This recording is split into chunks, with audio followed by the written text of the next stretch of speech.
इस वीडियो में हम polar representation of a complex numbers के बारे में चर्चा करेंगे कि किसी भी कॉम्प्लेक्स नंबर की पोलर रिप्रेजेंटेशन क्या होती है। इससे पहले आपको पता होना चाहिए कि मॉडुलस एंड कॉन्जुगेट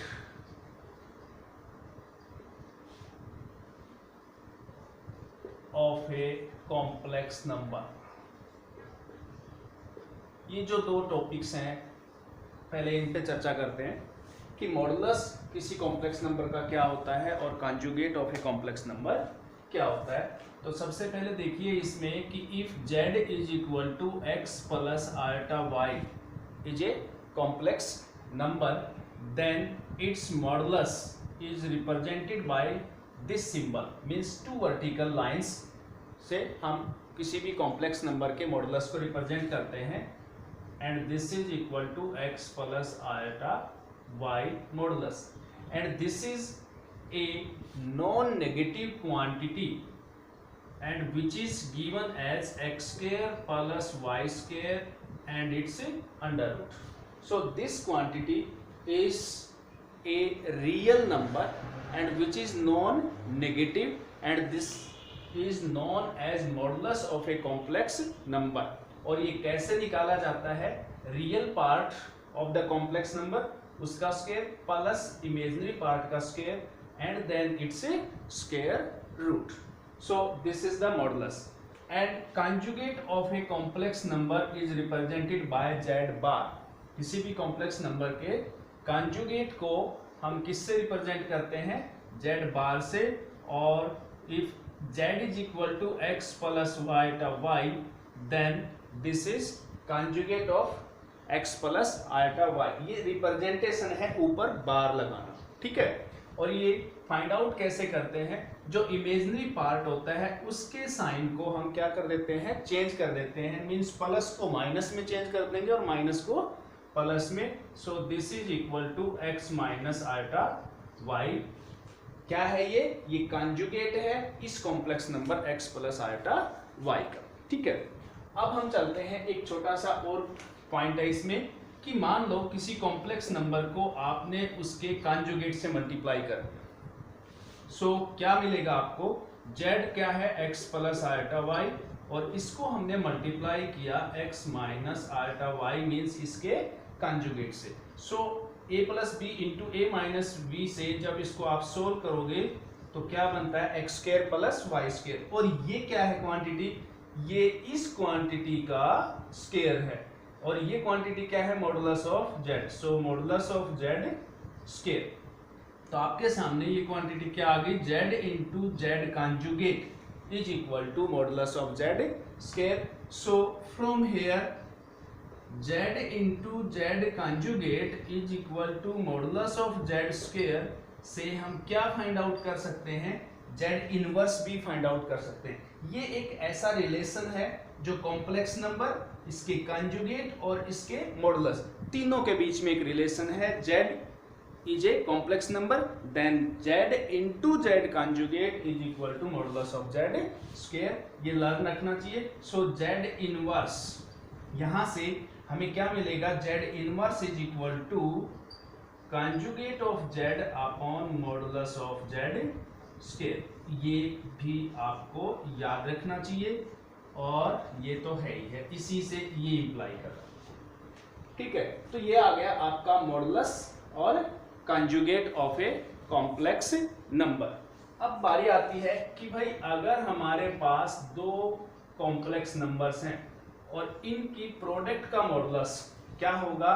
इनके अलग अलग मॉडुलस की प्रोडक्ट के इक्वल होगा। इसी तरह से क्वोशेंट में भी z1 अपॉन z2 का modulus is equal to z1 modulus divided by z2 modulus. ये एक दो छोटी छोटी बातें इसमें। ऐसे ही हमारा जो कॉन्जुगेट है उसमें z1 प्लस माइनस z2 और पूरे का कॉन्जुगेट किसके इक्वल होगा? z1 conjugate plus minus z2 conjugate. Means अगर आप प्लस कर रहे हो दो कॉम्प्लेक्स नंबर्स को फिर कॉन्जुगेट ले रहे हो तो किसके इक्वल होगा, उनके अलग अलग कॉन्जुगेट्स के सम के इक्वल, माइनस है तो माइनस हो जाएगा, ठीक है। ऐसे ही आपका प्रोडक्ट में आएगा, means Z1 into Z2 conjugate, Z1 conjugate into Z2 conjugate and Z1 upon Z2 conjugate is equal to Z1 conjugate upon Z2 conjugate. तो ये थोड़ी सी बेसिक्स थी मॉडुलस और conjugate of a complex number से related. अब next आपका आता है, हम जो मेन टॉपिक है आपका पोलर रिप्रेजेंटेशन। किसी भी कॉम्प्लेक्स नंबर का पोलर रिप्रेजेंटेशन कैसे करते हैं, चलिए उस पे चलते हैं। जैसे मान लो आपके पास एक कॉम्प्लेक्स नंबर है z which is equal to x plus iota y। सो इसमें ये जो कॉम्प्लेक्स नंबर है z is equal to x plus iota y, इसको हम पुट कर सकते हैं रियल पार्ट और इमेजिनरी पार्ट्स को। क्या, x is equal to r cos theta and y is equal to r sin theta, और फिर इसको पोलर फॉर्म में रिप्रेजेंट करेंगे। और पोलर फॉर्म को हम मॉडुलस एम्पलीट्यूड फॉर्म भी कहते हैं। कैसे, चलो देखिए, हम एक लाइन लेते हैं हॉरिजॉन्टल लाइन और ये वाली वर्टिकल लाइन है, दोनों म्यूचुअली परपेंडिकुलर है। मान लो इसको हमने रेक्टेंगुलर प्लेन में एक्स एक्सिस का, इसको वाई एक्सिस, और जहां दोनों इंटरसेक्ट कर रही हैं इस पॉइंट को क्या कह दिया, ओ कह दिया। अब आपके पास जो z is equal to x plus iota Y, ये कॉम्प्लेक्स नंबर है, इसको हम ऑर्डर्ड पेयर की फॉर्म में भी लिख सकते हैं। किस फॉर्म में लिख सकते हैं, ऑर्डर्ड पेयर की फॉर्म में लिख सकते हैं। ऑर्डर्ड पेयर की फॉर्म में मींस ये रियल पार्ट को रिप्रेजेंट करेगा और ये इमेजिनरी पार्ट को। और आपको पता है कि जो ऑर्डर्ड पेयर्स हैं इनको हम किसी ना किसी पॉइंट से भी रिप्रेजेंट कर सकते हैं प्लेन में, कोई भी, क्योंकि x और y दोनों रियल नंबर है, और दोनों रियल नंबर है तो उस ऑर्डर पेयर को हम पॉइंट से इस प्लेन में रिप्रेजेंट कर सकते हैं। दैट मीन्स कोई भी कॉम्प्लेक्स नंबर है वो यहाँ पर इस प्लेन में किसी ना किसी पॉइंट से रिप्रेजेंट होगा। सो इसका मतलब क्या हुआ कि कॉम्प्लेक्स नंबर्स और इस प्लेन के पॉइंट्स के बीच में एक रिलेशन बन गया, कोरस्पोंडेंस हो गई, ठीक है। तो ऐसे प्लेन को जिसमें हम प्रत्येक कॉम्प्लेक्स नंबर को किसी पॉइंट से रिप्रेजेंट कर सकते हैं, इस प्लेन को हम आर्गन प्लेन या कॉम्प्लेक्स प्लेन बोलते हैं। कॉम्प्लेक्स प्लेन और आर्गन प्लेन,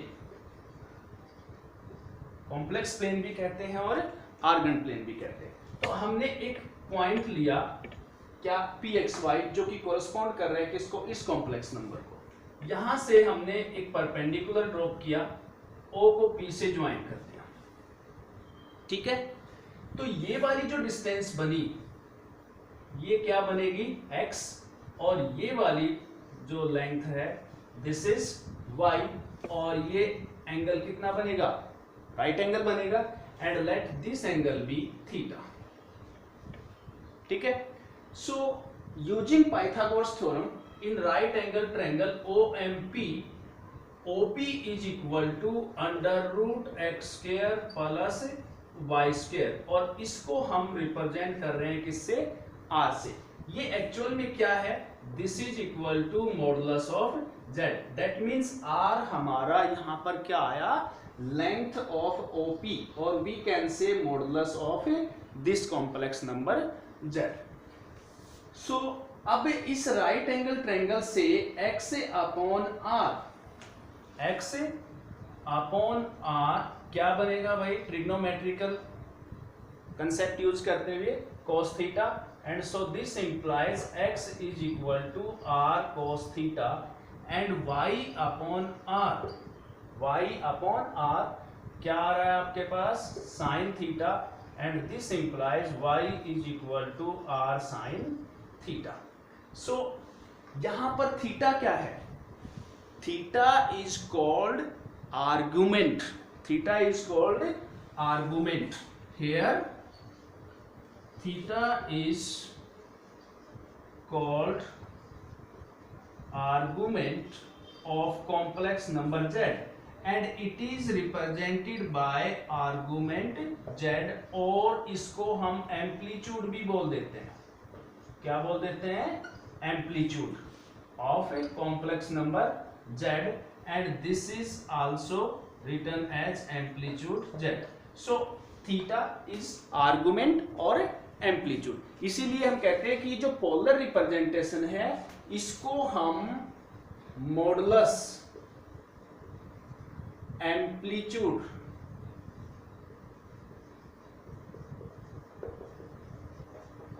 फॉर्म भी बोल देते हैं। मॉडुलस एम्पलीट्यूड फॉर्म कह दो, चाहे पोलर रिप्रेजेंटेशन कह दो। पोलर रिप्रेजेंटेशन और मॉडुलस एम्पलीट्यूड रिप्रेजेंटेशन में जो नोटेशंस हैं किसी भी कॉम्प्लेक्स नंबर z की, वो r और थीटा इन दो की फॉर्म में करते हैं, और रेक्टेंगुलर उस फॉर्म में x और y इस फॉर्म में रिप्रेजेंट करते हैं। ठीक है, तो अब आपने क्या करना है कि जब इसको z is equal to x plus iota y को इस फॉर्म में लिखना है, तो उसमें हम क्या पुट करेंगे? x is equal to r cos theta and y is equal to r sine theta. So अब हम मेथड एक्सप्लेन कर रहे हैं कि किसी भी कॉम्प्लेक्स नंबर को मॉडुलस एम्पलीट्यूड फॉर्म में लाने के लिए हमने क्या पुट किया? x is equal to r cos theta and y is equal to r sin theta, where r is called modulus and theta is called argument of z। अब theta जो argument of z है वो आप समझ रहे हो कि जब हमारा कॉम्प्लेक्स नंबर इसमें क्वाड्रेंट में होगा तो इस तरह से ये वाली थीटा की वैल्यू बन जाएगी, इस क्वाड्रेंट में आएगा तो ये वाली वैल्यू बन जाएगी, इस क्वाड्रेंट में आएगा तो ये वाली वैल्यू बन जाएगी थीटा की। इस प्रकार से थीटा की वैल्यू कहां से कहां तक वेरी कर रही है? 0 से 2 पाई तक, और फिर आगे वेरी करेगी। That means theta can have infinitely many values. So argument of z has infinitely many values, but अगर हम थीटा की वैल्यूज को 0 से पाई और 0 से माइनस पाई के बीच में लेते हैं तो ऐसी वैल्यूज को हम क्या कहते हैं? प्रिंसिपल आर्गुमेंट और प्रिंसिपल एम्पलीट्यूड। तो यहां से देखिए जो आपका z जो बनेगा, ये वैल्यूज पुट करने के बाद r cos theta plus iota sine theta, और r को कॉमन ले लो, क्या हो गया? cos theta plus iota sine theta is equal to z। तो आपने सिंपली क्या करना है कि किसी भी कॉम्प्लेक्स नंबर को मॉडुलस एम्पलीट्यूड फॉर्म या पोलर फॉर्म में चेंज करना है तो x को r cos थीटा पुट कर दो, y को r sin थीटा पुट कर दो, इन दोनों इक्वेशंस को सिंप्लीफाई कर दो, वहां से r और थीटा आपने फाइंड आउट करनी है, और इस तरह से ये आपकी कौन सी फॉर्म आ गई? Modulus amplitude form. अब बात आती है कि मॉडुलस एम्पलीट्यूड फॉर्म तो आ गई, लेकिन इसमें principal argument and principal amplitude हमेशा किसके बीच में लाई करेगा? 0 is less than equal to theta is less than 2 pi, और minus pi is less than theta is less than equal to pi. ये हमारी जो वैल्यूज इस थीटा की इस इंटरवल के बीच लाई करती हैं, मींस 0 से पाई एंड 0 से माइनस पाई। 0 से माइनस पाई तो हम क्लॉकवाइज मूव करते हैं, और 0 से पाई में हम एंटी क्लॉकवाइज मूव करते हैं।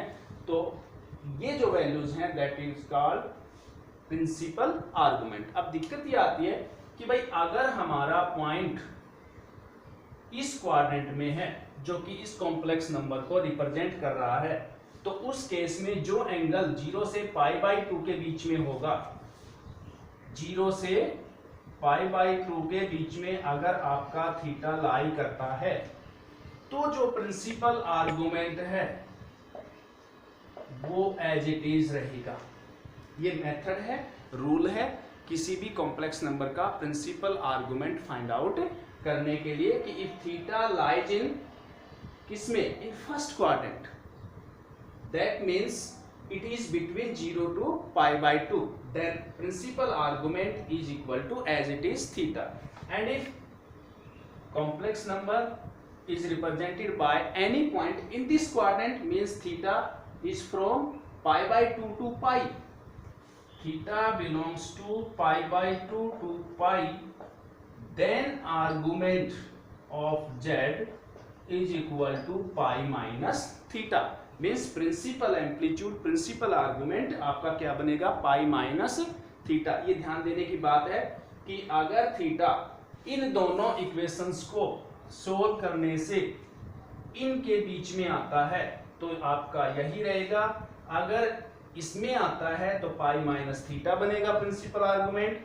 And if theta belongs to pi to this angle और we can say minus pi by 2 to minus pi, या तो हम ऐसे मूव करेंगे तो पाई से 3 पाई बाई 2 होगा, और अगर ऐसे मूव करते हैं तो जो हमारा एंगल बनेगा argument of z is equal to minus pi minus theta बनेगा। And if this lies between 0 minus pi by 2 to 0 और we can say 0 to minus pi by 2, then argument of z is equal to minus theta।